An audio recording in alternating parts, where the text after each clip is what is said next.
ரஞ்சித் இயக்கத்தில் ரஜினி நடிக்கும் புதிய படத்தில் ரஜினிக்கு ஜோடியாக ராதிகா ஆப்தே நடிக்க இருப்பதாக தகவல் வெளியாகியுள்ளது. லிங்கா படத்தை தொடர்ந்து ரஞ்சித் இயக்கத்தில் நடிக்க உள்ளார் ரஜினி.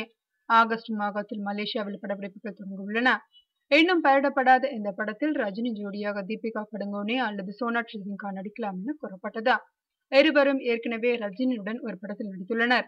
ஆனால் தற்போது ரஜினி ஜோடியாக நடிக்க ராதிகா ஆப்தேவை படக்குழு அணுகியிருப்பதாக தகவல் தெரிவிக்கின்றன. ராதிகா ஆப்தே ஏற்கனவே தமிழில் டோனி, ஆலினால் அழகு ராஜா உள்ளிட்ட படங்களில் நடித்துள்ளார். அசப்பில் ஐஸ்வர்யா ராயை ஞாபகப்படுத்தும் ராதிகா ஆப்தே சர்ச்சைக்கு பெயர் போனவர். சமீபத்தில் அவரது ஆபாச படங்கள் வாட்ஸ்அப்பில் வலம் வந்தது. அதைத் தொடர்ந்து அனுராக் கஷ்யப் இயக்கத்தில் ராதிகா ஆப்தே நடித்த குறும்படம் ஒன்றில் அவரது ஆபாச காட்சி ஒன்று இணையதளத்தில் வெளியாகி பரபரப்பை ஏற்படுத்தியது. இவ்வாறு சர்ச்சைக்கு பெயர் போன ராதிகா ஆப்தே ரஜினியின் அடுத்த பட நாயகியாக நடிக்க உள்ளார் என்பதுதான் கோலிவுட்டில் பேச்சாக உள்ளது.